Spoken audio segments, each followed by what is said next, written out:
Welcome to the Run for God Run Club, where you will find God in a runner's space. Welcome to the Run for God Run Club. This is your one stop each week to be motivated and inspired to get off the couch and onto the running trail where you can, in turn, inspire others to do the same. Let's learn, laugh, and leap into running together, giving God the glory for what we are able to do in His name. Amen. I am your running host, Dean Thompson. Welcome to a special day. This is our 200th episode of the Run for God Run Club podcast.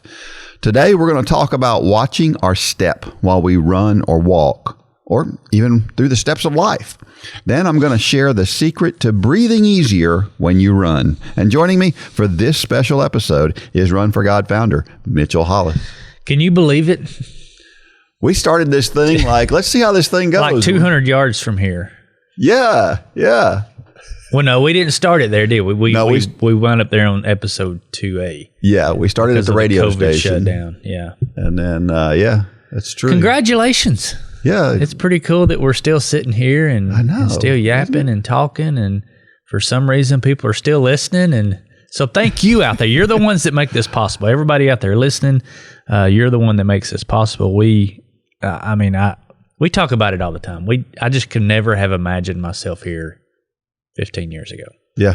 Doing this. And right. It's been a lot of fun. It has been a lot of fun. We wouldn't change it. No. So the meteorologists have done it again. Yes, they have. Boy, they blew it. As of last night, we were supposed to get Snowmageddon. Snow moving in, a couple inches of snow. And the weather map looked like it. And yeah, when I texted you last night, I said, it might be a little dicey in the morning. We just need to touch base. And I mean, the line of snow was literally like 100 miles to our west, if that. It may not have been that. And true to nature for the Tennessee Valley, it just disappeared. And there's no snow on the ground this morning. Zero. So, yeah. They were talking about 4 inches. It went from we don't know if it's going to snow or not, to just over the last 24 hours ago, it was like, oh, now we're going to get a whole bunch of snow. And then the next thing you know is there's none. And then literally at 6:30 this morning, you and I are texting. We're like, there's no snow. Yeah. And then 10 minutes later, you said, well, we might get it started early because there's some moving this way. Yeah. What did it do? It just disappeared. Did it disappear too? I didn't even notice that. Wow. Yeah. So, Weather. Hey, so I think last week or the week before last, we really kicked up a debate about the whole Travis Kelce and Taylor Swift issue. My house is divided on it. Oh, are they? Yeah. All right. And, Travis jumped in the argument. I was so surprised. But, I told Travis, I said, well, just go ahead and book them for our next Run for God weekend. Get them down here, and we'll just settle that there. You think they would come to that? I don't know. I mean, it's worth a shot, right? Yeah. Lord knows you've asked people to do things before, and they've done it. I have, but I think that's a little bit more of a long shot there. Yeah, a little bit. So, a little bit. Hey, before we get started, let's talk about this week's sponsor. It's our buddies over at Ken's Car Star. They feature a state-of-the-art unibody and frame repair equipment, expert painting, towing assistance, vehicle pickup and delivery, and a nationwide warranty in a clean, inviting environment. We've repaired more than 4 million vehicles since 1989. That's why more people choose CarStar Auto Body Repair Experts for their vehicle repairs than any other body shop. If you need help with your vehicle, give Ken's CarStar and schedule a free estimate today. Give them a call. Amen. Good folks over there. Well, our Facebook post from last week comes from Carol Arent. I'm not sure if I'm saying her name right. I hope I am. She says, I can't tell you how much the Run for God program has meant to me. This picture was taken after my first ever 7-mile run on Friday in 24-degree weather. I'm red-faced, getting chilly from the sweat, but so mentally centered. Anxiety has weighed me down all my life. Literally, from childhood and growing up in an abusive home, I've struggled with anxiety. But by the grace of God, running has me to the point where I no longer have to take a pill every day to quiet the pain inside. Knowing this supportive community is here only adds to that healing. Thank you so much for being here. There's that word again, community. Yeah. Yeah. Isn't that great? It is. And I got an email this weekend from somebody that's another story that's just, I asked her to share her because her story's crazy good. And I told her she needs to share that as a story through. So I'm hoping she's going to do that because it was really good. But this never gets old hearing this, right? Mm-hmm. You know, if you're listening to this podcast, but you're not a part of the Run Club, you're just missing out. If you've never seen that Facebook group and don't know what we're talking about, oh my goodness, it's incredible. Well, and also the opportunities to meet up. You know, we're as of when this podcast comes out, we're kind of rolling out the 5K weekend here in Dalton.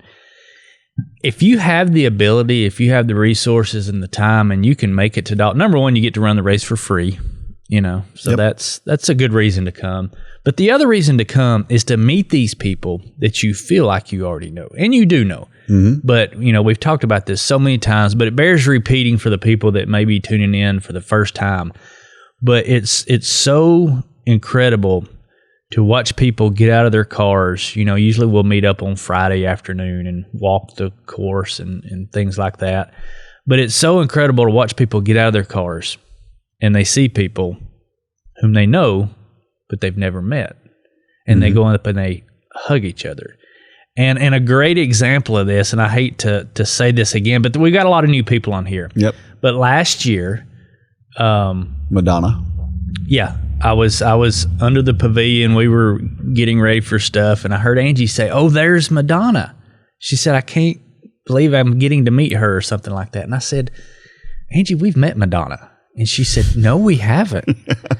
And that's how well I thought I knew Madonna, is because I thought I'd met her before, but I haven't. And that's a testament to how close and tight this community is. So if you're just kind of out there on the fringes, maybe you're just listening to this podcast, or maybe you're even a Run Club member, but you haven't engaged yet, I encourage you to do that. Because we know the names. We hear the friendships that have been made all across this country, really all across the world, of people who the only thing that ties them together is Run Club. Yep. And Christ is a result of that. And it's just it's an incredible thing. And this Facebook post right here just nails it. It's a community of like-minded people who will rally around you. This really had what she struggled with really had nothing to do with running. Yeah. But running in this community was the solution to some of her problem. And we hear these stories all the time. And so if you're out there on the peripheral and you're not plugged in, maybe you're just a little skeptical, jump in with both feet. Yeah, and if you're skeptical of social media, we understand. I get it. I don't have it on my phone again. Yeah, again. Yeah. Well, if you're skeptical of social media, it's understandable. But I'll tell you what, we do have a number of folks who the only time they use social media is to go to the Run Club page, just to interact with the people in Run Club, and they like it. And as long as you don't click on anything outside of that, you're good. You're not going to see all that negativity and other stuff that you see through the Facebook or any other social media for that matter. But you will see people lifting people up. You'll see people praying for others. You'll see just people just being encouraging to one another. And it goes a long way. You know what I've never seen? What? I've never seen someone tearing somebody down. No, I've never seen that. You know what I always see when I go to other pages? Somebody tearing people down. Yep. And that's really what sets this group apart. That's nothing to do with me or you or Gay or Holly or Angie. That has everything to do with this community and what it has created in and itself. Yep. It's just a really encouraging community. Yep. And we got a large group of people that are starting the 5K challenge and the Couch to Marathon right now. Right. And it is great to get on there and see those other people that are going through the same things that you're going through. Sure. So if you're starting one of those things, you need to be a part of that. You need to get plugged in for sure. Yeah. All right. We had a trivia question for last week. Who is the oldest person to run a sub 3 hour marathon? This guy was incredible. Mm-hmm. His name was Ed Whitlock. He ran a world record 254.48 at 73 years old. That's incredible. That's crazy. I thought last year, I ran 251 last year at 57. I thought I was doing something, but it's nothing compared to that. And his actual record for under 3 hours was when he was 74. He ran a 258 when he was 74. He also holds the record for the oldest person to run under 4 hours when he ran 356 when he was 85 years old.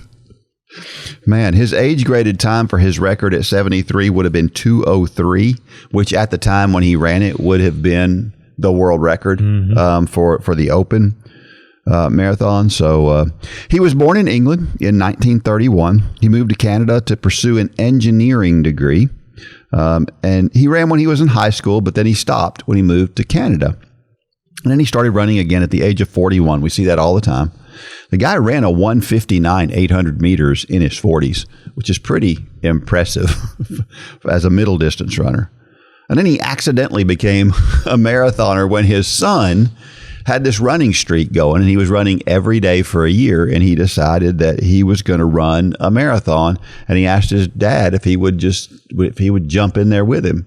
So his dad joined him, not even training for a marathon, and ran a 2:31 at the age of 48 years old. Wow. Again, it makes that 2:39. That's almost as impressive as the time when he was older. Yes. Having never done it before and just jumped in and... Yep. Wow. Really, really impressive. So he has the world record for times for the marathon in all age groups from 70 to 74 to 85 to 89. In the 70 to 74 group, he ran 2:54. Then he ran 3:04 at 75. Then he ran 3:15 at 80. 3:15 at 80. And then 3:56 at 85. Just incredible. But a lot of people, 4 hours is kind of for most people running their first marathon, 4 hours is kind of that. He did it at 85 plus years old. Yeah. 4 hours was my big goal for my first marathon. Yep. And 3:56 is what I ran it in. Yeah. So I was in my 30s. Yeah, I was in my 30s. And he was in his 80s, and we ran the exact same time. Oh, wow. That's crazy. Oh, wow. Well, he also has many world track records and road records in other distances. Unquestionably, he is the best distance runner ever that was over 70 years old. He was 5'7" and 112 pounds, so he was a little bitty fellow. He's got a street named after him in his hometown in Milton, Ontario, Canada. But he did die in 2017 at the age of 86 from prostate cancer. So sad for somebody to be so fit. But heavens knows, it doesn't matter how fit you are sometimes. But man, Ed Whitlock, what a legend. Yeah. Upward Sports equips churches to run self-sustaining sports ministries in their communities. Whether you're a sports fanatic or on staff at a church, Upward Sports will give you all the tools you need to run a first-class sports ministry that allows you to reach families in your community. Upward Sports offers basketball, soccer, flag football, cheerleading, volleyball, baseball, and softball through league and camp offerings. At Upward Sports, we want to help your church make a difference and give you increased opportunities to share the gospel. Learn more today at upward.org. That's upward.org.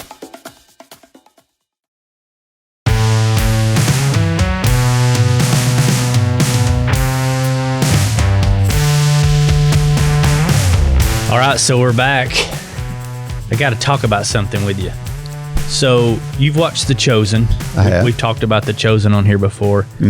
And I was listening to the Unashamed podcast. We've talked about that podcast on here a few times with the Duck Dynasty guys. And Jace was talking about a new documentary that has come out. It's on Amazon Prime if you want to watch it. But it is produced by The Chosen, Dallas Jenkins, that whole group. But it's called Jonathan and Jesus. And it's a documentary a recent documentary they're just following around Jonathan Rumi, who plays Jesus on The Chosen. He also plays the pastor in the Jesus Revolution. Yeah. It was so eye-opening. It's something that you don't think about. But, The Chosen, it's exploded worldwide. And it's really behind the scenes of how Jonathan Rumi is struggling with anywhere he goes in the world. People are coming up to him and saying Jesus. Wow. And even going as far as grabbing his arm and bowing down. And I never thought about, and I'm sure he never thought about it, but he just really struggles with the weight of it. And it made me think, and that they did not draw this parallel. I drew this parallel in my head, but there was a few instances where he was doing it was like 10 hours of media interviews, and I think it was leading up to season 3. And there was at one point he just asked everybody to leave the room. He said, I need a break. I'm at wit's end. This is too much, because everybody that interviewed him was asking the question, what is it like? Is it heavy to play I mean, it's all about him taking on the persona of Jesus. And it made me think about how Jesus, the pressure on Jesus, because the Bible talks many times about him getting away. Yeah. And, going into the garden to pray and getting in a boat to get away from the crowds. And I don't know, it was just, and that, like I said, they weren't trying to draw this parallel. I don't want to, because that would be kind of weird if the producers were drawing this parallel. But I think it just naturally drew for me, because I can't imagine, after what, you need to watch it. It's only 4 episodes. Yeah. But it really shows, as it should, but it shows the weight of that character and that persona. He's known, I mean, obviously what's the guy's name that played Jesus in the Passion of the Christ? I can't remember his name. Yeah. Anyway, it was just something I never thought about, and I wonder if he had thought about it, when he accepted this role. Of course, he's a very devout believer, so that helps. But it helps and hurts. It does, because he realizes the gravity of that, right? So yeah. So I don't know. It was interesting. It's kind of a plug for it. If you want to go, it's on Amazon Prime. It's called Jonathan and Jesus. And it's he gets to meet all these incredible people. He met with Alice Cooper, who has become a Christian later in life, and all these people. And there's people on there who are not Christians, who he's interviewing. And what he set out to do, it was almost a pilgrimage, where he's traveling all over the world to find out who people say that Jesus is. Yeah, and it's just a great little series. Each one's about an hour long. I don't know. I just thought I'd bring that up because it was fascinating. I watched all 4 in the past few days. Holly was out of town, so I didn't have a whole lot to do. So anyway, it was great. That's cool. Well, another thing that's coming up probably this week, as this episode comes out, is a radio interview on The Gate Radio. Mm-hmm. That is. How did that go? I haven't even asked you about that. It went great. Yeah. The guy that from The Gate Radio, he's just as nice a guy. He's a runner. Mm-hmm. He's up in New Jersey, so he and I understand him. Sure. And it went both really the well. New Jersey part and the running part. That's right. That's right. And so thegateradio.org, if you want to listen to that, it's going to be on every day during the week at different times. Each day it's a different time. So they strategically put those things out. So check that out on The Gate Radio. So do you have any aspirations for getting back into ultra marathons? Yeah, not immediate. Yeah. Yeah, but at some point, yes. I mean, Ironman ultras, I'll do more before I die, God willing. Yeah. Not right now. Well, last week we talked about the Keys 100. Yeah. That starts in Key Largo and finishes in Key West. And I was thinking about signing up, and I really just couldn't find an excuse not to. Yeah. So I signed up. Congratulations. So, yeah, well, I don't know. This is way outside my comfort zone. Well, I was really looking forward to helping Debbie crew for you. Yeah. You just happened to pick a race that's on my my youngest son's graduation weekend, so I'm going to be there. It's hard to find an ultramarathon that's not on trails. Yeah. I don't like running on trails. I don't enjoy running on trails, and so I force myself to do it occasionally, but I don't enjoy it. And so I really don't want to do one on trails. I'm really surprised that race is as late as it is. I mean, because right now would be the time to have a race in the Keys. Right. Because it's like 75. Yep. But it could be really hot. The average high is 85. Yeah. Yeah. That's hot. That's the average. For an ultra. Yeah. The That's average hot low for is 77. any race. So even at the low, when the sun's down, it's still going to be warm. So to get ready for that, then you're going to have to, are you going to like wear your moon suit and your rubber vest to try to get ready for it? The temperatures is going to be the X factor. It is, but temperature's never affected me as bad as it does most people. I don't think temperature's going to be that big a deal. You've never run 100 miles either. No, but I remember running the Boston Marathon when it was 87. Yeah. And, that's a whole different level of intensity, It too. It is. And actually, that was probably my best Boston Marathon. I think you're going to do well. Yeah. I think you're going to do really well. I think you're going to surprise yourself. I've been waiting on the day where you sign up for an ultra. Well, my goal is 20 hours. Yeah. So you think that's a lofty goal or a reasonable goal, or I think it's reasonable. Yeah. It's 12-minute pace. Yeah. For 100 miles, including stopping and all that stuff. So are you? Because when I trained for that crazy treadmill run I did, that was the hardest thing for me. I think I was training at 12 or 13 pace. That was the hardest thing, was leading up to that. You have to train yourself to run that slow. Yeah. And running slower at a cadence that's not your normal cadence is really hard on your body, because you're pounding. Yep. When you're running at a cadence that you're used to, you're kind of gliding. Yep. But when you slow down that slow, you're putting a lot more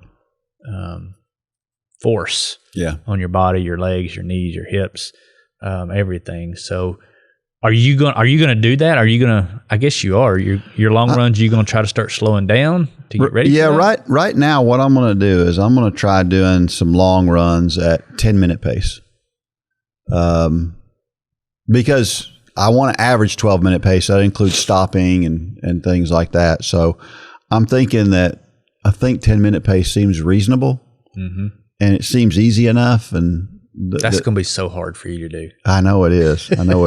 Well, I went out and did a long run this past weekend, and I thought I'm going to start out really, really slow, and so I started out really slow. I think my first mile was 7:56. It's really, really hard. It is to try to run slow, and that's not in any way patting yourself on the back. No, that's just it's the nature of. It's like if you're a 10-minute person listening to this, try running at 14. Right. It would be hard for anybody. It's the same hard thing. to slow down that much. Yep, it is. So we'll see. I don't know. That's what my goal is going to be. I didn't have a lot of time this weekend, so this weekend's run was a little bit different. But going forward, I want to run some long, some 30-mile runs at 10-minute pace and just see. And you've how the body holds probably up. never eaten much on runs either, have you? Not a lot. Yeah. Not a lot. I've tried to learn how to fuel for marathons, but this is a whole different animal. That's what I told Debbie. I said, I've got to figure out what I can actually eat and keep down, and gives me the energy I need. And there's a lot to when learn. Greg and I were getting ready for that, the treadmill thing we did, it was 30 miles. We would leave the house in the morning. We would run to Chick-fil-A in town. Yeah. Eat lunch and then run back. And it was 30 miles. But I'll never forget, we would walk into Chick-fil-A, and of course, we're dripping wet. Yeah. We're just, we had to look terrible. And, it was about lunchtime when we got there. And so people were looking at us like, what are these two guys doing? They're soaking wet. Yeah. And they're in here scarfing down food, and then they take off running when they leave. I'm familiar with that. But yeah, I mean that was hard to learn too, is how to run on, because you got to get food in your belly. You can't go 20 hours on goo. Yeah. Nope. Well, and Richard Westbrook is a ultramarathon guru, my old high school coach, and so I'm going to pick his brain, and he should have a lot of good pointers for me. But anyway, I'm a little nervous, but pretty excited about it. It's one of those bucket list things. It's like when I signed up for the Ironman. It was a bucket list thing I wanted to do, and so I signed up, and I kind of I was tongue in cheek, kind of joking that I ran out of excuses, but I've said I wanted to do one of these for years, and I'm looking, I'm going, I don't have a reason not to at this point. It's been track season. Sure. And it's hard to train for things during a coaching season. So no excuse. Yeah. So, and I'm off to a good start. I ran 149 miles in the first 2 weeks this year. So I think you're going to crush it. Yeah, we'll see. It'll be fun. Well, what better way to celebrate our 200th episode than to do it with one of our most prolific story sharers? Mm-hmm. This one is from our resident comedian, Jerry Snider. It's called Watch Your Step. So, Jerry, before we get started, Jerry really needs to come to the Run Club weekend in April. We've been going back and forth. Have you? Yeah. Well, you're hearing it from me too, Jerry. Yeah. You really need to come join us. It would be good for him to April. come down that time. Yeah, it would. Yeah, that would be great. The elevator to success is out of order. You'll have to use the stairs, one step at a time. Joe Girard, author. Not long ago, my car broke down. I thought I called AAA to rescue me, but I accidentally called AA. When their tow truck arrived, they could only move my car 12 steps. But seriously, folks, a big shout out and tip of the hat to those 12 steps of Alcoholics Anonymous, which have saved the lives of so many people. And since we're talking about those steps, let's hop on the bus and head for Philadelphia. There, we'll find 72 stone steps leading up to the Philadelphia Museum of Art. Those steps were made famous by Sylvester Stallone in the 1976 movie Rocky. Every year, thousands of people come from all over the world to recreate this scene. They do this to declare victory over an illness, setback, or just to say, I did it. What's that, you say? You want to run a marathon? Climb Mount Fuji and swim across the English Channel? Let me refer you to my friends from China. They have a proverb that goes like this. A journey of 1,000 miles begins with a single step. There's that word step again. What are you waiting for? Yes, I understand there are friends and family that think you're a loon to have these goals. So, for an answer to those comments, we'll check in with our friend from Walden Pond, Henry David Thoreau. He said, if a man does not keep pace with his companions, perhaps it is because he hears a different drummer. Let him step to the music which he hears, however measured or far away. Did you see the word step in that quote? If you have a dream or a goal, listen to your heart, not the critics, and then count me as your biggest cheerleader. Hey, while I'm thinking about it, did you happen to see that beautiful full moon a few nights ago? Wow. You may remember that in 1969, the United States sent a rocket to the moon. And when Neil Armstrong set foot on the lunar surface, he said, that's one small step for man, one giant leap for mankind. Step up, step down, step in, step out, step right up. Please step aside, step this way, step that way, step away, step ahead, step behind, step lively, step on it, step on, step off, step to the right, step to the left, step around, step over, step up to the plate, baby steps, giant steps, get in step, and please don't step on my blue suede shoes. There's a lot to be said about steps. In my opinion, here are the most important words on the subject. The Lord directs the steps of the godly. He delights in every detail of their lives. Though they may stumble, they will never fall, for the Lord holds them by the hand. That's Psalms 37:23. Great job, Jerry. As always. Once again. Yeah. His stories are just, they make you smile. Yeah. You know? they're just delightful. He's done a lot of traveling, or he's done a lot of research on a lot of places. One of the two. Yeah, he has. He likes his history. It sounds like, right? Well, and we know there's a lot of people probably listening to this that are thinking about taking a big step. You know, I just said that I just signed up for a 100-miler. That was a pretty big step. Mm-hmm. It's a long step, and or a lot of steps. And you know, a lot of times we have trouble with that first step. That's the hard part, right? I've run thousands of races in my life, but it was hard to take that step of just signing up for a race that's outside my comfort zone. And it's that way for a lot of us. For some people, it's just trying to complete a 5K. For other people, it's completing a marathon. For some people, it's just getting up and facing the world. I mean, we've all got our issues. But I remember Debbie telling me one time about how when she was saved, she remembers that day really well because she remembers being in the church. And she said she kind of had to force herself to move her feet and take that first step. But then after she took that first step, God takes over and just carried her to the front of the church. And I thought that's really the way things are with any goal we have in life, isn't it? Sure. It's take that first step and then things can just kind of flow and fall into place from there. And God will help us along that way, right? Yeah. We just have to get ourselves committed to doing it. That's the big thing. I remember a few years ago we had that free race, and the problem is if you're not fully committed to something. Now, like this 100-miler, there's no way I'm not going to show up for the 100-miler. I mean, I guess anything could happen, but it was a hefty entry fee, right. So I'll be there, right? Well, we had that free race a few years ago, and a lot of people didn't show up. Half the people didn't show up, right? Because they had nothing invested. That's right. Yeah. So get yourself invested in whatever it is you want to do. Job 31:4 says, "Doth he not see my ways and count my steps?" This is Job's closing argument in the book of Job, right? You know, we go through all these scenes with Job, all these terrible things happen, and his friends are trying to get him to go in a direction, and this is kind of his closing argument on why he is going to follow God no matter what. Sure. And what he's saying here is he's listing out all of these sins, all of these bad things that people do. And he's saying, I haven't done these things. You know, these are the things that God penalizes people for, perhaps, but I haven't done them. I've been a pretty good guy. Now, I've not been perfect, but I've been pretty good. And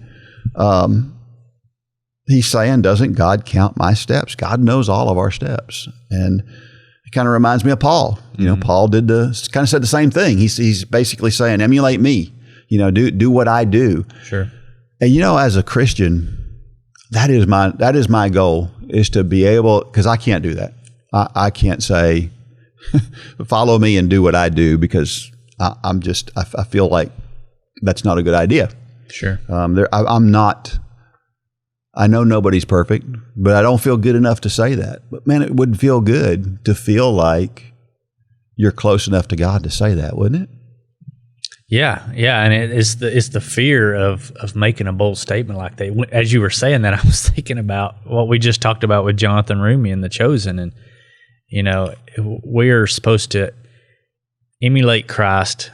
We're supposed to be like Christ, so that when people look at us, they see Christ. The problem with Jonathan Rumi is people look at him and they literally, in their minds, are seeing Christ. And yes, what you're saying is a lot of pressure on us as believers, that's the charge that we have. But for him, the charge is several ticks higher, because, you know, for millions of people, the image of Christ that they have, right or wrong, is Jonathan Rumi. Yep. It's a picture and that's what I like about The Chosen. You know, it puts a face to Peter and to Matthew and all these characters we've read about for so many years. That is what I like about it. But, you know, you wonder, is that always a good thing? And maybe not, because, you know, as humans, we're human and we can fall. And so that can be, and I guess that's the weight that he feels. Is if he fails, for a lot of people, he's feeling like they're going to see it as Christ failed. Yeah. And that, gosh, I can't get that series out of my head because it's just something I've never thought about. Yeah, I'm sure. But with that said, that is a weight that we should all carry. It is. Because it's true. For many people, if you're a believer and you're public about that, then there are those out there who look at you as the standard of Christianity. That's completely misplaced, but it's just the truth. It is. Their perception for many people is the person that they know is a Christian. And that's why you hear so many people make the comment, well, Christians are just all hypocrites. No, the people may be hypocrites, but that's not what we believe. That's not who we serve. Yeah. Is not a hypocrite. Yep. So, I don't know. Good point. Psalms 119, 133. Order my steps in thy word, and let not any iniquity have dominion over me. It's another bold assertion, right? Asking God to order your steps is saying, God, no matter what you have for me, I'm all in. So if you knew that what God had for you, and it could be what God may have for me, maybe what he had in store for Job. Mm-hmm. We don't know that, but when we ask God to order our steps, that's what we're asking. We're saying, God, no matter what you have for me, I'm in. And man, oh man, it kind of goes, the gravity of that is just like the gravity of what you're talking about with Jonathan Rumi, right? Yeah, and this kind of has a word picture for me. I was watching it was a talk that Dave Ramsey was giving at Craig Rochelle's church. I forget what church he pastors, but it's some big church, I think in Texas. And he was talking about his wife. She's the picture of health. She's fit, and Dave Ramsey says, and I'm not. And he said, just look at me. But he was talking about his wife. When she gets done with her walk, she walks like 6 miles in the morning. When she comes into the house, she makes this. It reminded me of one of the shakes that you make. Just green, ugly, looks like nuclear waste. And she drinks it, and then she'll leave a little bit in the bottom, and then she'll put it under the water spigot and just turn the hot water on. And she said, and then as he was talking about this, it showed a video of this actually happening, but she turns the water on and it's just green goop everywhere. But the water continues to run, and within a minute, the glass is clear. And do not let iniquity have dominion over me.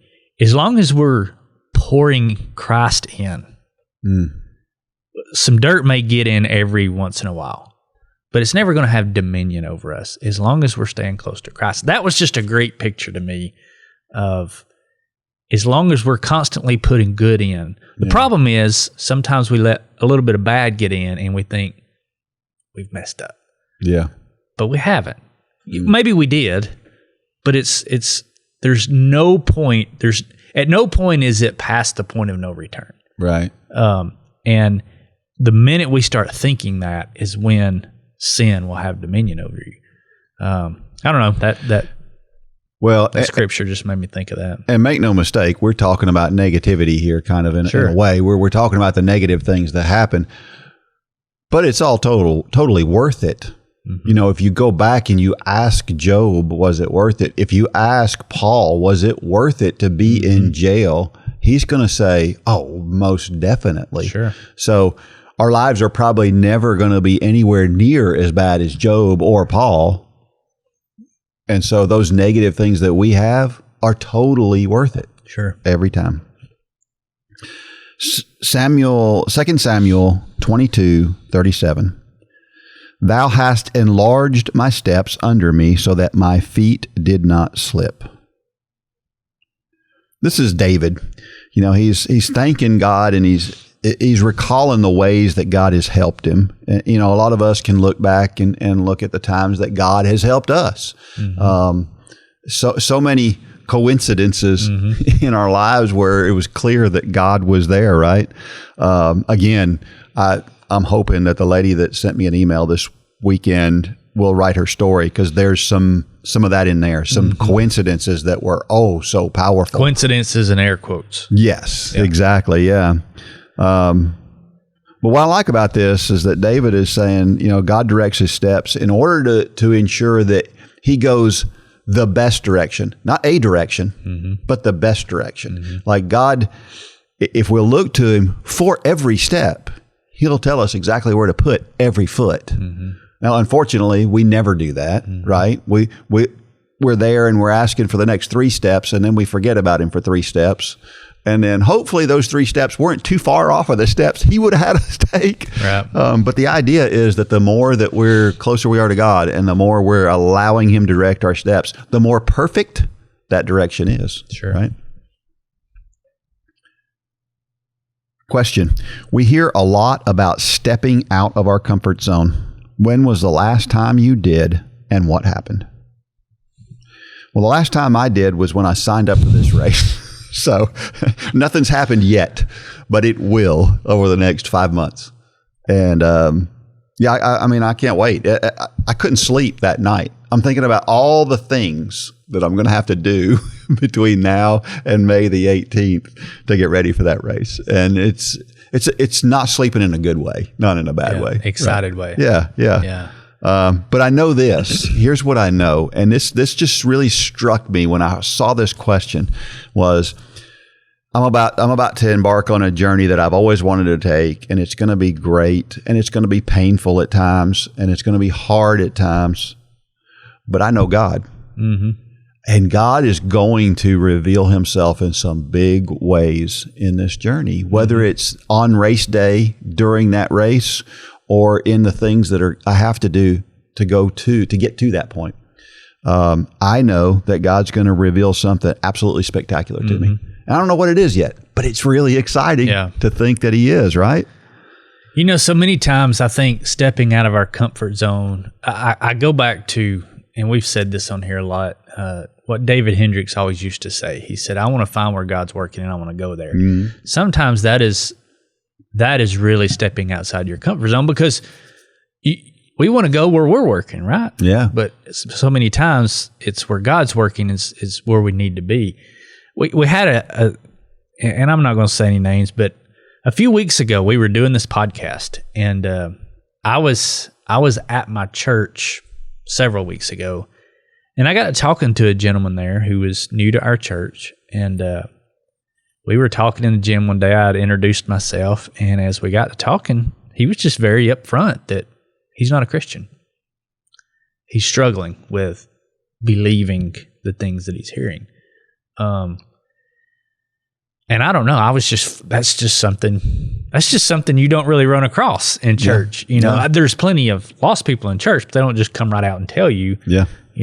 I don't necessarily believe that, and I want to believe it, but I'm struggling with it, and was very open about it. And so I wound up not even going to Sunday school. A friend of mine, and I just sat there and talked to him the whole time. And it's, we were very careful not to, this is not the time to say you need to get saved. We just got to know him, really just talked about kids and, all kind of stuff. But I could tell he's a very analytical person. And so that was on Sunday.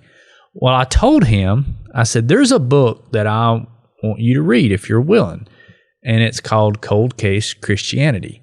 Is that the one? Yep. Yeah, yep. Cold Case Christianity. And it's a book I've read before, and it really goes through, that's the one with the detective, right? So it's a detective who was an atheist, and he went to try to prove Christianity wrong from a detective's standpoint, and in the process became a Christian. The more he dug in, the more he believed. And I just really sensed that this is where that guy was. He was really skeptical person, and curious person, I could tell. And so I said, there's this book that I want you to read. And he said, yeah, I'd love to. I said, well, I'll bring it to you next Sunday. Well, we're doing the podcast Monday morning, and I was looking at my bookshelf, which I'm looking at right now, and I was scanning it trying to find that book, and I couldn't see it. And I was like, I don't have that book. And so I asked you if you had one. You said, yeah, I've got one. And it's like God just whacked me upside the head and said, why are you waiting till next Sunday? Right? I mean, that's what's convenient for me. I mean, this guy works all the way in town. We're all the way up here in Cohutta, which is in the middle of nowhere. It would just be more convenient to do it next week. And we got done with our podcast. We have a leadership meeting for Upward at 10 that starts at 10 a.m. And so I was like, I've got a leadership meeting I got to be at. And he's like, take the book to him. And so I ran up to your house, got the book, and I texted Kevin and the folks at Upward. I said, sorry, I'm going to have to miss the meeting. God's got me running an errand this morning. And as crazy as that sounds, that's really what happened. And this is no pat on the back to me, because honestly, it's not what I wanted to do. Yeah. It was outside my comfort. My comfort zone, as you know, is a schedule. That's right. Yeah. 8 a.m. we're podcasting, 10 a.m. leadership meeting, and so on and so on. So this was just throwing a monkey wrench in my day. And I was like, okay. So I went down there, walked in he works at the local hospital, and I walked in the front door and I said, I need to speak to this person. Is he here? And she said, well, he's not here. And I'm like, so I come all the way down here for nothing. And this lady was not, I was kind of hinting around, where's his office at? I just need to leave him something. And she's like, oh, you can leave that here. And I was like, I'll never get to him. And so I was kind of just trying to figure out what to do. Well, about that time, a buddy of mine walks up, who's a builder, and he just happens to do some work for the hospital. Well, he has the badge and everything. And he said, what are you doing here? I said, well, I'm needing to go see this guy. He's not here, but I need to leave something on his desk. Oh, come on, I'll take you down there. I was like, okay, here's a builder friend of mine who has a badge for the hospital who can get me in any door I want. Coincidence. Right. Talk about coincidence. So we go down, and I leave the book on his desk, and I leave, and I send him a text, and, just tell him I'm praying for him and all that. A few days later, the guy came to know Christ. Now, it wasn't because of the book. It was all because of God and other people that were really praying for this guy and reaching out to him. But I don't know. We talk about stepping out of our comfort zone, but the point being, as you said with Job, and as you said with Paul, it's always worth it. Yeah. It's always worth it. As hard as it, now that's taking a book to somebody, that's not really that. But God asks us to do some crazy things sometimes. Like Paul, like Job. It's so hard to think about, do I want to be as close to God where he says, consider my friend Mitchell? Yeah. The answer should be yes. Yeah. And as we grow in our faith, that answer becomes easier. Yeah. But it's never going to be, especially when you read, a chapter like Job. Yeah. But if you ask Job, to your point, he would say it's worth it. So the point is, if God's prompting you to do something, to talk to someone, to sit down and pray with a person, gosh, I know how uncomfortable that feels. Mm-hmm. Do it. I often say that how do you know God's talking to you? If it's obvious that he's asking you to do something and it doesn't make sense, that's God. Yes. Yeah. Yeah. 99% of the time in my life, if I'm like, that's not a good idea, but the idea keeps coming to your head, that's probably God. Yep. Absolutely. Well, you know what I find interesting about that story is that not only were you prompted to get outside your comfort zone and do something a little outside of what you would normally do, but that had to be uncomfortable for him to speak up to start with. To say, I don't know that I believe all that while he's in a church. Right. That had to be that could not be comfortable. It was awkward. It was very awkward. Yes. I was like, whoa, didn't see that coming. But I'm not going to Sunday school. It's funny that somebody who was questioning God at that point in time, God so clearly was forming his words.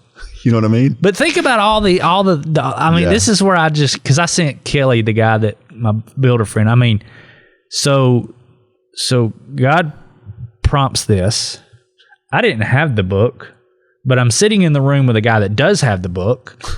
He calls his wife, who just happens to be home, who got me the book. Go down. I can't get the book to the guy's desk, but a guy walks up that has access to get me to the guy's desk. I don't know. It's one of those times where you paint yourself and you think, God, thanks. Yeah. Thank you so much for just lining all these coincidences up. Because what it did for me was it showed me once again who's in control. Yeah. Because I couldn't have done all that. Yeah. I mean, if it would have been my way, it would have been the next Sunday. That's right. Period. Yeah. Wow. What a great story. Another question. Have you ever had to step away from the crowd because of your faith? What happened?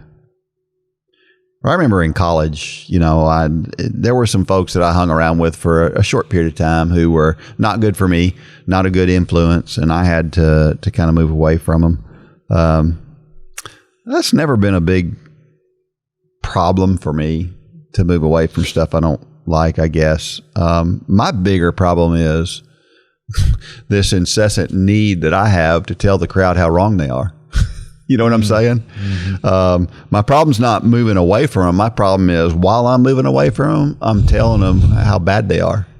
That's where I have a hard time. Yeah. And that's where God's been working on me. I'm better at it than I used to be. Still got a ways to go. But that's where I've got to get better at not pointing my finger at other people, right. Because, I'm not as bad as they are. Right. Right. Done correctly,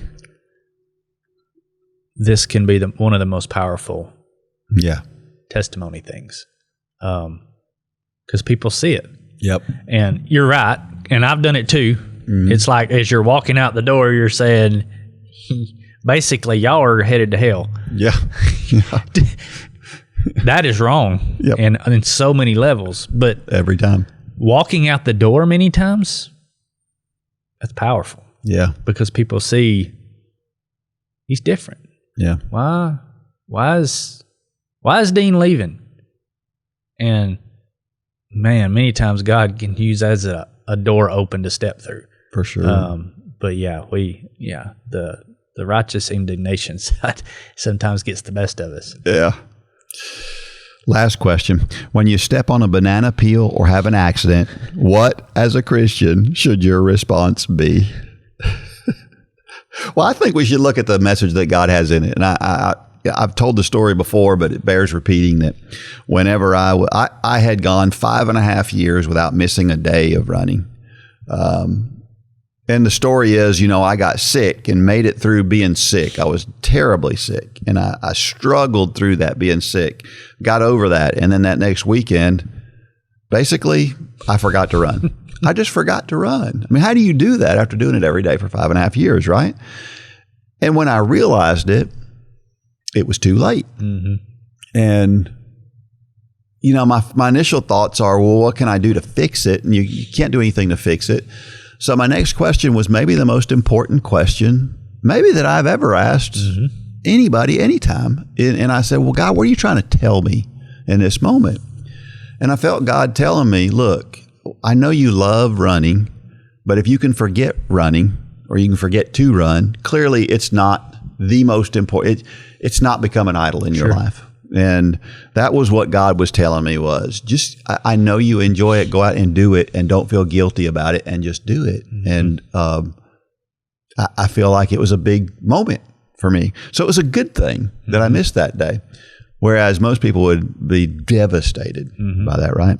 But so often, when something doesn't go right, we just look for all sorts of problems. Sure. Instead of thinking, oh, well, what good? Oh, we want to point the finger. Yeah. Yeah. This is their fault. Yep. Yeah. And today, somewhere, within the next few days, it'll be exactly 8 years since that day. So I missed one day after 5.5 years and haven't missed a day in 8 years. Huh. So you're due. Yeah. Sounds like it. Yeah. So just when things aren't right, ask yourself, what what does God want to teach you in that moment? It's a good word. It is so hard to stay on track as a runner or a walker. The world also makes it difficult to stay on track spiritually too. For pennies a day, Upward Sports Run for God Run Club can make both of these journeys more fun and much easier. Join the Run for God Run Club and get access to training plans, videos, and the best group of active Christians you will find anywhere. Go to runforgod.com and sign up today.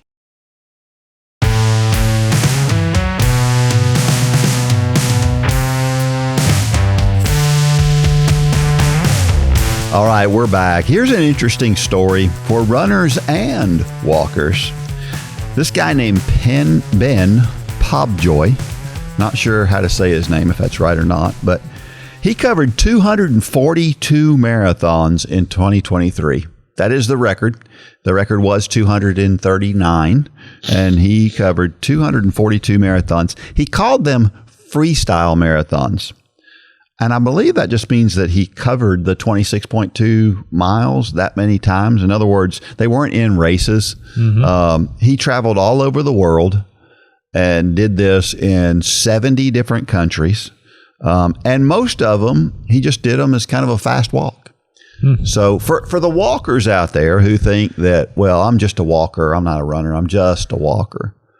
Here's a guy who's making a huge impact being a walker. Right? Yeah. This came from the Toronto Star. It says he began on January 1st last year and finished this past December 30th, having completed 11,465 kilometers, a distance longer than the circumference of the moon. His aim was to break the Guinness World Record for most worldwide marathons, which stands at 239 freestyle marathons. His application for the world record is now being considered. He began with a red-eye flight to Bogota, Colombia on New Year's Day, 2023. From there, Pobjoy made his way through South America and the Caribbean, returned for a visit to Toronto, then was off to the periphery of Europe and the Middle East, another break back home, and finally to mainland Europe and then on to Asia. So just all over the world. So he was just walking all over the world. Yeah, That's literally. Pretty cool. Yeah. Sounds like he really enjoyed himself along the way, too. He said his attitude was it was way tougher on my family. He said, I'm getting to see all these places. Yeah. So it was a lot harder on he said he's surprised he's still married. But he said the one thing that I felt really was odd about this article I read about him, it said that the one thing he said was really weird that he didn't understand was why we as North Americans don't like public toilets. Because apparently in other parts of the world, we kind of shun public toilets, and in other parts of the runners, world, we don't. No, we love toilets, and that's true. Yeah. That is true. But most people are like, they would almost rather be in pain than to use a porta-john.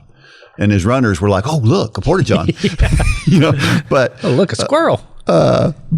But he said that, apparently in other parts of the world, they're a lot more common, and it's not looked down upon, kind of like it is here. So I thought that was weird.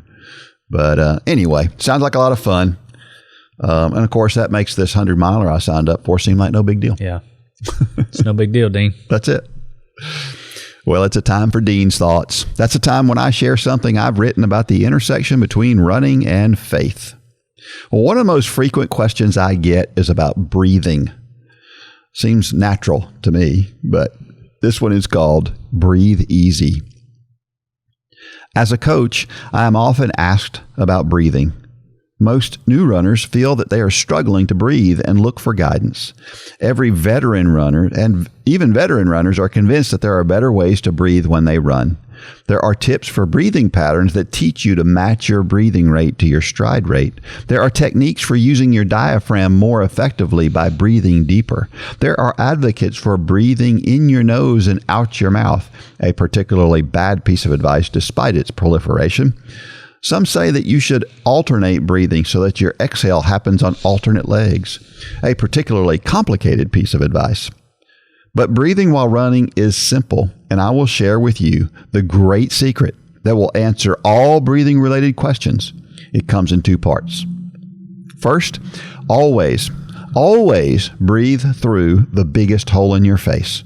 I know there are many advocates for breathing through your nose, but ask yourself this question. Do you really think limiting the amount of air you draw in is going to help you breathe better?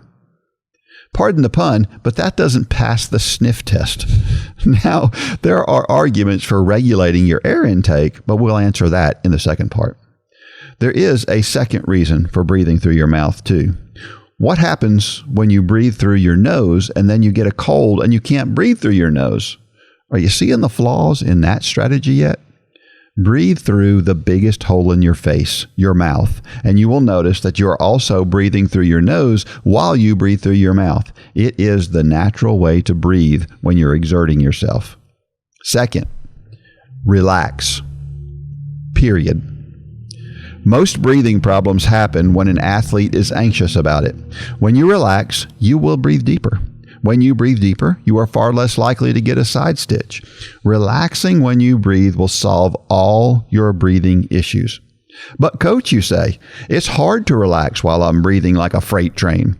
Oh, I understand that. So here is how you work on relaxing when you breathe. Count your steps while you breathe. Breathe in for 2 steps. And then breathe out for 2 steps. That is a normal breathing pattern for an easy run. Now, try breathing in for 3 strides and out for 3 strides. Once you accomplish that, try doing it for 4 strides. I have worked my way all the way up to 7 strides, although admittedly, I was running much slower than my normal pace. You won't be able to keep breathing this way for very long, but see how long you can do it. You will find you can't do it unless you are relaxed. When you feel your body telling you that you must relax to keep the longer breathing pattern, you know what it feels like to have relaxed breathing while you run. Now, go back to normal breathing and see how much easier it becomes. Breathing is a natural thing, and we need to let it happen naturally. Do you think God would have given us the urge to breathe through our mouth while we run if it was bad for us? Of course not. Relax and breathe easy. You know what else is natural? Knowing that God exists. It is always sad but very telling when atheists think they need to take God out of every conversation and setting. Why do you think they do that? I believe it is because they feel convicted by the Holy Spirit. The only way to get away from that conviction is to stop talking about it. No one likes to feel they are doing something unnatural, including non-believers. Why does it matter if other people talk about God if they're not in the conversation? It doesn't. But they know the more people talk about God in general, the more likely they are to hear about it at some point. So they feel the need to get rid of all talk about God so they don't have to feel convicted. Now, you might think this is a bad thing, and in one sense it is. But it is also good in another sense. The fact that they feel the conviction of the Holy Spirit means that He is talking to them, trying to get their attention. They're so close to hearing Him. All they have to do is quiet themselves for a minute and they will be able to hear Him. That sounds like a good thing, doesn't it? Don't make breathing while you run a complicated thing. Just use your natural tendencies to become more efficient at it by relaxing. You will find running is more enjoyable when you do, because if you can relax your breathing, you'll feel more relaxed all over. And realize that our relationship to God is as natural as breathing. But just like we can't fight against our breathing when we run, we can't fight against our relationship with God. But it all gets better when we relax and let the natural take over. It's a great story, Dean. Once again. You get questions about breathing? I do. Yeah, I think that's one of our more common questions. Yeah. And I'm just like you. There's so many things and a lot of things that we overthink nowadays, but especially in running. I mean, we get a lot of questions about breathing, and even though techniques, there's a place for it sometimes. Yeah. But it's very rare. Yeah. Form. Mm-hmm. You know, a lot of new runners, we get a lot of questions about form, and my answer is just run. Yeah. You know, just it's hard enough with all those other things, trying to overthink those other things. So yeah, I mean, I think there's a place for it, but for 99.9% of population, it's just breathe through the biggest hole in your face. Yeah. And for a lot of people, just breathing natural just works, and it works fine with no problem. But this counting your steps thing really does get you to a point where it helps you to feel what it feels like to be relaxed. Well, that's not really a breathing thing. That's a relaxing thing. It's a relaxing thing. It's an exercise to help you relax, that's exactly which is a lot of people do struggle with that. Yeah, because sometimes you think... A lot of times they're not relaxed because they're trying to figure out their breathing. Yeah. Or am I running right? And then you see the shoulders go up and the ears come down and they're like, all of a sudden they're in a knot. Or just breathe. Yeah. Just run and relax. And it's amazing how much easier it gets when you just do those two things. Yeah. But I see so many people in cross country races, kids who are who have their mouth closed while they're racing. And never understood that. You know, we used to have a young lady, Sarah J. Yeah. She was fast. Yeah. I mean, she was national champion triathlete when she was young. That girl never opened her mouth. Yeah. She always breathed through her nose. Yeah. So just don't overthink it. And for her, it was natural. Yeah. You know, and if it's natural for you not to open your mouth, then by all means do that. But for most people, we need air. If you're like me, I need more oxygen when I'm running. Yeah, I can't imagine just trying to breathe through my nose, actually. Yeah. I don't know.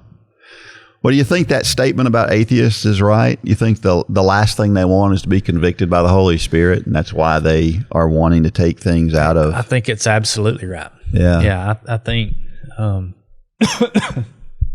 yeah, I think you nailed it. I think they're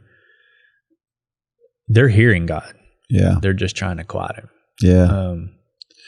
They won a big argument when they got the Supreme Court to take prayer out of schools, prayer and the Bible out of schools. That really hurt the Christian cause when we allowed that to happen. Right. Based on a false premise. Right. I would say as well. So, I don't know how many people out there are big, constitutional advocates or whatever, but the Bill of Rights, the first one, it says Congress shall make no law respecting the establishment of religion or prohibiting the free speech thereof. And I mean, that is pretty plain and simple. It doesn't say anything about, you hear people talk about the separation of church and state, and those words are in none of our documents, none, zero, zilch. They're not. Right.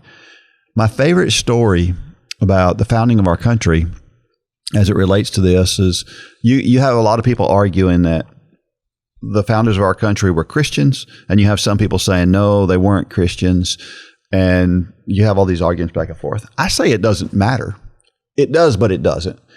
It matters that our country was founded on Christian principle, but the best story I can think of is when Ben Franklin, who was not a Christian, admittedly was what they called a deist at the time, he said they got to this point where they were trying to write the Constitution. They're trying to come up with this brand new form of government that's different than anybody else has done, and they were at an impasse. And nobody could make any headway, and they were just too far apart. They couldn't agree, and there was nothing they could do, and they thought that we're going to just have to quit. We're not going to be able to finish this thing. And Ben Franklin, of all people, stands up and says, wait a minute. You guys have been praying to God for direction all this time, and now all of a sudden you're at an impasse. Why wouldn't you go to God and ask him for help? So they did. They stopped what they were doing. They prayed, and then they finished the Constitution. And this came from somebody who wasn't a Christian. So tell me again how anybody intended for God not to be in the middle of our government. It's just not true. Sure. Yeah, I mean, you hear it said all the time, but it does. It takes more faith to believe there is no God than to believe there is a God. There's a lot more evidence for God, sure, than evidence that there's no. But God. I think for I shouldn't make a general statement, but I'm going to. I think for atheists, I don't think it's that they don't believe in God or that there is a God. I think it's because they don't want to believe it. Yeah. They're comfortable with the lifestyle that they're living, and it doesn't line up with what their moral compass tells them to be right. Yeah. And so they know that moral compass is coming from something. They know that it's God, and they're trying everything they do to quiet it. Yeah. That's my... maybe I'm wrong. Maybe there are people that just flat out don't believe, but that's hard to believe. Yeah. It is. Yep. Amen. There is no better way to start the day than in the Word. Our Bible in a Year challenge is a great way to start the day in the Word as I read through the entire Bible in 365 episodes. I also share running and walking tips each day, as well as encouraging quotes. Choose the self-paced challenge so that you can go at your pace. You must be a Run Club member for access to this exciting challenge. So, if you're not a member, sign up today and get started. If you are a member, what are you waiting for?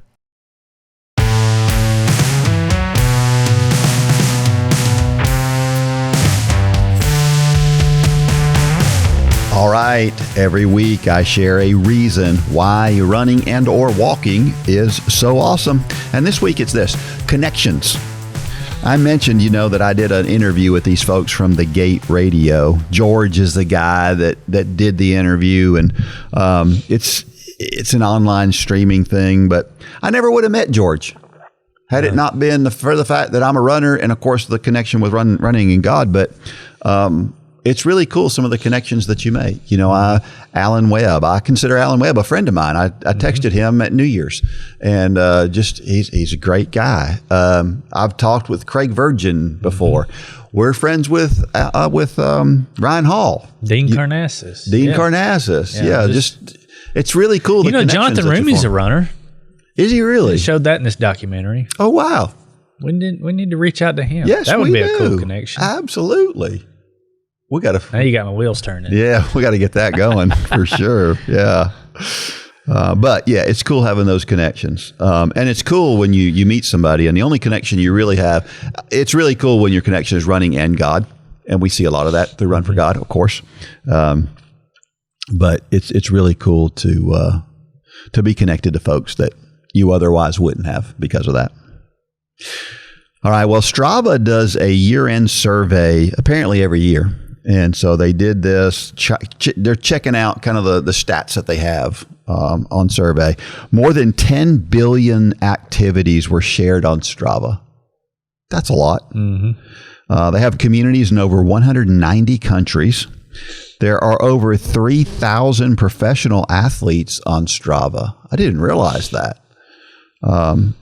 They must have more cyclists than runners, I'm guessing. That's kind of how it started, wasn't it? Yeah.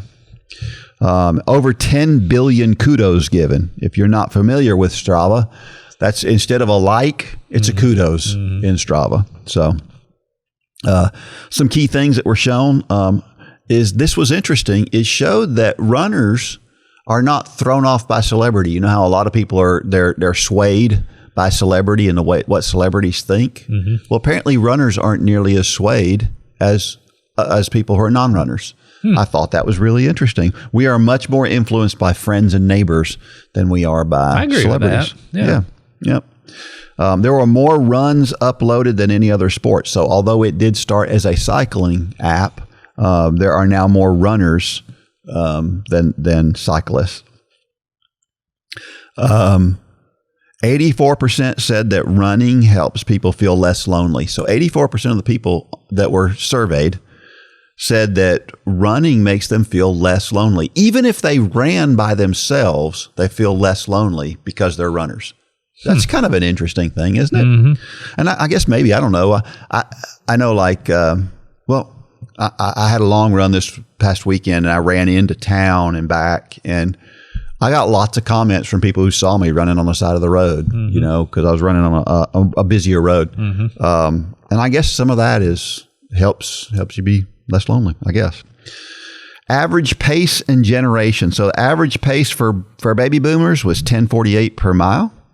For Generation X, 9:49. For millennials, 9:27. And for Gen Z, 8:59.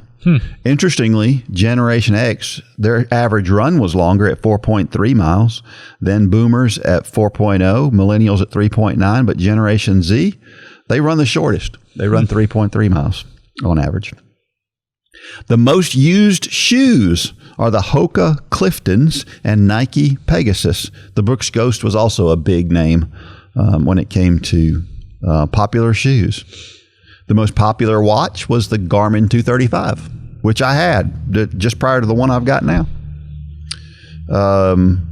When asked, well, what makes them go out the door to run, most said that it's the routine is what helps them the most. Others said it's just the practical side. In other words, knowing it's good for them. And then others were like, well, I set a goal. And so that's why I go out. From a music standpoint, a lot of people listen to music when they run. The most popular music to listen to while running is rock music across most generations, except Gen Z. Gen Z, it's hip hop is the number one, and that's 24%, and then 22% rock and 22% pop. So I thought it's so evenly distributed, the music that Gen Z listens to. I thought that was pretty cool. You see any surprises there? No. Maybe the shoe. Yeah. The Cliftons kind of took me by surprise. Yeah. The Pegasus, the Nike. I worked in a shoe store when I was in college back in the 80s. Yeah. And the Pegasus came out then. Yeah. Well, it's still around. One of the oldest shoes, but it's also one of the lesser expensive shoes. Mm-hmm. It's just a basic running shoe. Yeah. Yep. When you go into a sporting goods store and say, I need some running shoes. Yep. Chances are they're going to have the Pegasus on the wall. Yeah. Yep. And they're going to be reasonably priced. Yeah. Well, they announced the women's marathon field for Boston, and man, it's a great field. There's 19 ladies with a PR of 2:23 or better. Wow. So that is going to be fun to watch this year.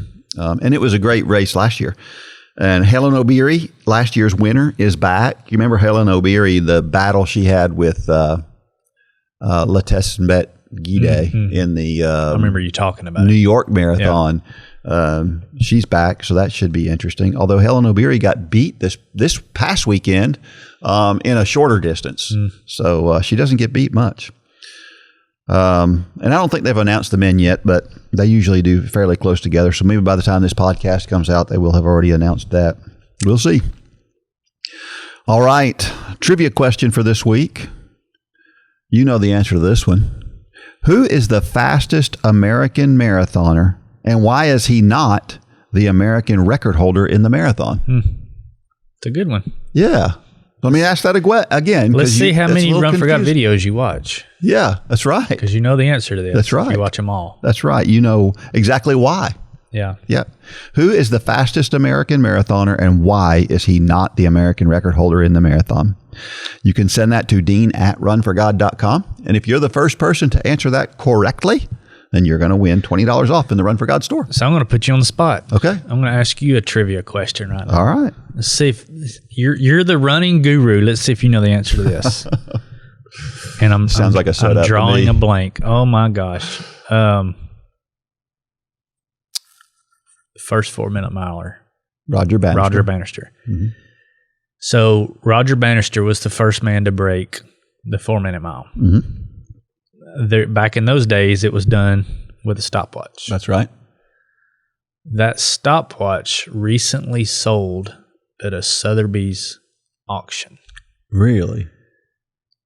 Knowing me, who stopped bidding on that watch at $38,000? Who stopped bidding at that? There was a person that I follow that stopped bidding, who wanted the watch, and he stopped bidding at $38,000. He went to the auction saying he would pay $10,000, and he stopped bidding at $38,000. I can't. Dave Ramsey.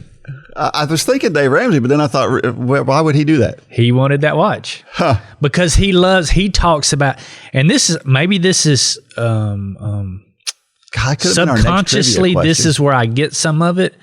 But in this talk I was watching him give at Craig Rochelle's church, he was talking about the power of you think you can or you think you can't.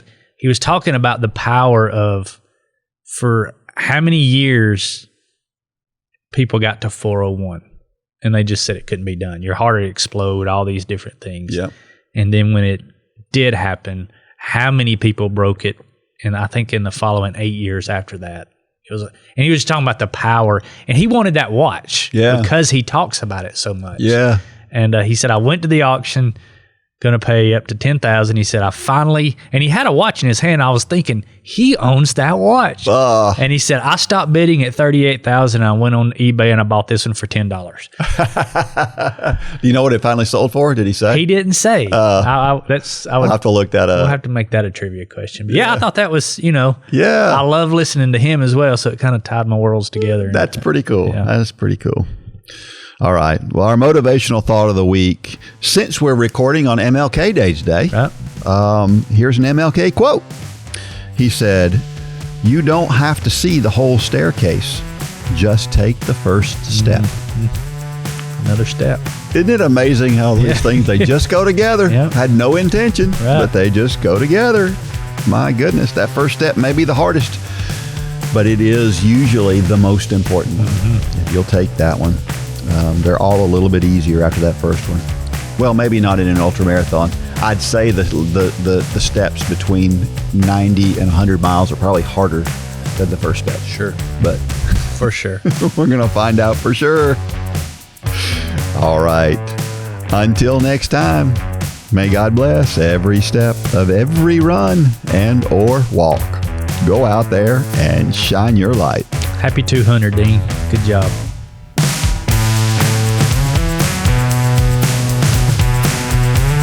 For more information about the Run for God ministry, go to runforgod.com. If you have questions about your salvation, click on the Peace with God tab. There's nothing more important. Thanks for joining us today.